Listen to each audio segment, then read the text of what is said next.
안녕하세요. 로우코드 하는 남자 로코남입니다. 오늘은 구글 설문지를 통해 들어온 데이터와 첨부 파일을 쉐어포인트로 이관하는 기능을 구현해 보도록 하겠습니다. 그럼 바로 시작하도록 하겠습니다. 구글 폼을 들어오고요. 설문지를 하나 만들어 볼게요. 제목을 설문지 to 쉐어포인트 이렇게 적어주고요. 그 다음에 옵션 아무거나 쓸게요. 파일 첨부하실래요? 옵션 하나, 옵션 둘, 예, 추가하시고요. 그 다음에 하나 더 추가할게요. 여기에 파일 업로드를 누를게요. 허용을 하고요. 파일을 첨부해 주세요 라고 적어줄게요. 이제 저장을 한번 해보도록 하겠습니다. 보내기 누르고요. 링크로 단축해서 저는 받을게요. 복사를 하고 저장했죠. 해당 링크를 들어가 보겠습니다. 링크 들어가면 이렇게 뜨죠. 파일 첨부하실래요? 예 누르고 파일을 첨부할게요. 자, 찾아보고 슬라이드 1을 하나 넣고요. 제출을 했죠. 그 다음에 하나 더 넣을게요. 첫 번째 대답은 그냥 임의로 넣은 거니까 상관없이 아무거나 넣으세요. 아니요 하고 파일을 하나 더 넣어 볼게요. 슬라이드 2를 한번 넣어 보도록 하겠습니다. 제출을 했죠. 그 이후에 이제 시트에 연결을 해주세요. 여기 구글 설문 to 쉐어포인트 응답에 새 스프레드 시트를 만들어 주시고요. 그러면 데이터가 이런 식으로 들어오죠. 근데 이게 중요해요. 여기 보시면 이 id라는 값이 있어요. 뒤에 보시면 이게 구글 드라이브에 저장이 되는데 이 id 값으로 저장이 돼요. 그래서 우리는 이 id 값으로 컨텐츠를 불러와서 쉐어포인트에 업로드를 할 거예요. 자, 그 기능을 구현해 보도록 하겠습니다. 쉐어포인트 리스트 하나 만들게요. 아무거나 하나 만들고요. 목록으로 하나 만들게요. 제목에는 아까 예 아니요를 넣고요. 파일은 기본으로 있으니까 보시면 자, 열 표시를 한번 해볼게요. 첨부 파일 있죠? 클릭을 하고요. 아까 설문지에 다른 항목들을 넣으면 그 항목들을 여기 추가할 수 있어요. 만약에 설문지에 더 많은 칼럼들이 필요하다고 하면 지금 제가 알려드리는 방법을 통해서 구현을 하시면 돼요. 그 다음에 파워 오토메이트를 들어가도록 하겠습니다. 만들기를 누르고요. 트리거는 그냥 제가 수동으로 실행을 하도록 하겠습니다. 구글 폼 운동 이렇게 만들기를 누르고요. 첫 번째로 해야 될 거는 구글에 있는 행들을 가져와야 돼요. 보시면 구글 시트가 있죠. 이 시트에 있는 행들을 가져올게요. 행들을 가져오고요. 파일은 선택해야겠죠. 구글 드라이브 들어가셔서 아까 만들었던 구글 설문 쉐어포인트 클릭을 하고요. 시트는 알아서 설정을 해줘요. 설문응답 시트 1이죠. 이렇게 가져왔습니다. 그 다음에 이 데이터들을 일괄적으로 가져와야 해요. 보시면 id를 사용하여 파일 메타데이터 가져오기가 있어요. 클릭을 하고요. 파일을 어떻게 지정할 거냐면요. 여기서부터 좀 어려운데 저희가 이제 함수를 쓸 거예요. 어떻게 쓸 거냐면 아까 제가 말씀드렸던 이 링크 주소에서 이꼴 뒤에 있는 값을 가져올 거예요. 근데 여기서 두 가지 방법이 있을 것 같아요. 뭐냐면 첫 번째는 여기서 수식으로 처리하는 거예요. write 함수를 쓰겠죠. write 문자열 들어가고 find 검색하려는 문자열 여기에 이꼴을 넣어서 가져올 수가 있죠. 이렇게 함수를 통해서 가져오는 방법이 있을 수 있어요. 그러면 이제 자동으로 끌어올 수 있겠죠.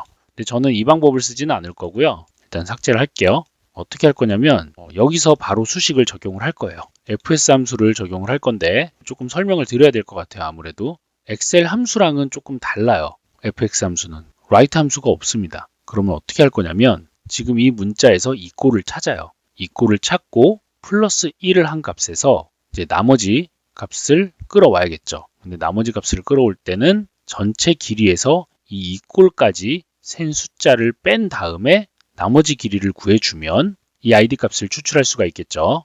그 기능을 구현해 보도록 하겠습니다. 다시 들어가서 자 행들 가져오기를 누르고 이제 테스트를 한번 하고요. 흐름 한번 실행을 해볼게요.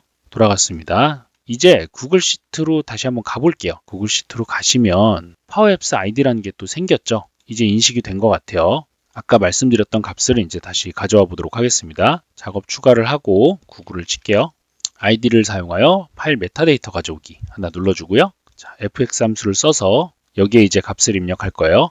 처음에 substring 함수를 써요. substring 아까 말씀드렸던 텍스트에서 몇 번째에서 몇 번째 값을 가져올 건지를 여기서 지정을 할 거고요. 여기서 이제 동적 컨텐츠를 가져와야겠죠. 파일을 첨부해 주세요가 파일 링크가 들어있었죠.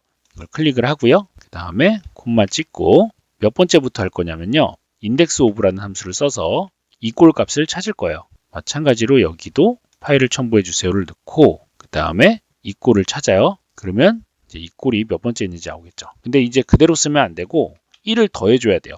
왜냐하면 저희가 이 꼴이 몇 번째인지를 찾기 때문에 이 꼴 값도 같이 인식을 해요. 이 꼴을 제외하기 위해서 플러스 1을 하고요. 그 다음에 서브 함수를 써서 이 전체 길이에서 뒷부분을 자를 겁니다. 자, 전체 길이 먼저 고르고요. 렌스를 써서 전체 길이를 가져올게요. 파일을 첨부해 주세요. 그대로 눌러주시고 여기는 마찬가지로 이 add 인덱스 값을 그대로 가져와야겠죠. 붙여넣을게요. 그리고 이제 저장을 한번 눌러보도록 하겠습니다. 작업 추가하기 전에 테스트를 한번 해볼까요? 바로 실행을 하고요. 파일 값을 제대로 가져왔는지 볼게요. 출력 값을 한번 볼게요. 보시면 이 바디의 id 값을 정상적으로 가져온 걸 보실 수가 있어요. 여기도 보시면 id 값을 가져와서 데이터를 끌어왔죠. 편집을 누르고요. 이제 파일 컨텐츠를 가져올 거예요. id를 사용하여 파일 컨텐츠 가져오기를 클릭할게요. 그리고 이제 파일 id는 이 값을 그대로 복사를 해주세요. 그리고 여기에 fx 함수 그대로 넣어서 추가하면 되겠죠. 자, 저장을 했죠. 그 다음에 첨부 파일 추가하고 데이터를 추가하면 돼요. 자, 작업 추가 누르고요. 쉐어포인트 먼저 들어갈게요. 그래서 제일 먼저 항목을 만들어야겠죠. 항목을 만드는데 사이트 주소 지정해 주시고 목록 이름은 엑셀 구글 폼 파일 업로드 테스트 눌러주시고 제목은 어떤 걸 가져올 거냐면 이 행 가져오기에서 파일을 첨부하실래요? 이 값을 가져오기로 했었죠. 이걸 그대로 넣고요. 저장을 할게요. 그 다음에 첨부 파일을 추가해 줘야 돼요. 쉐어포인트 또 들어갈게요. 첨부 파일 추가가 있죠. 눌러주시고 사이트 주소는 똑같이 설정을 해주시고 id 값은 항목 만들기에 id 값이 들어가야겠죠. 파일 이름은 메타데이터에서 이름 값을 가져오고요. 파일 컨텐츠는 파일 컨텐츠에서 가져오면 되겠죠. 저장을 눌러보도록 하겠습니다. 자, 보시면 제가 두 개 파일을 넣었어요. 예, 아니요 해서 두 개 파일을 넣었죠. 실행을 한번 해보도록 할게요. 테스트 실행을 하고요.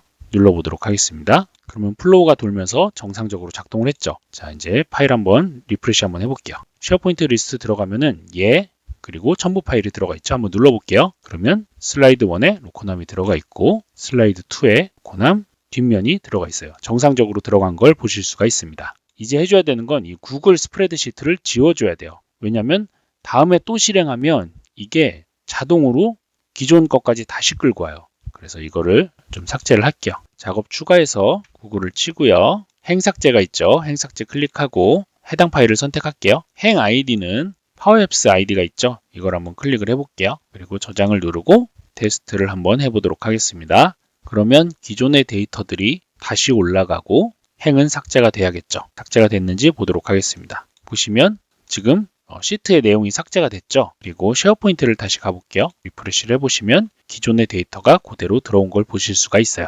이렇게 해서 구글 폼으로 데이터와 파일을 받고 쉐어포인트로 업로드하는 기능을 구현해 봤습니다. 구글 폼으로 데이터를 받다 보면 외부 사람들도 접속이 가능하기 때문에 굉장히 다양하게 이용할 수 있을 거라고 생각을 합니다. 오늘의 강의는 여기까지고요. 강의 듣느라 고생 많으셨습니다. 감사합니다.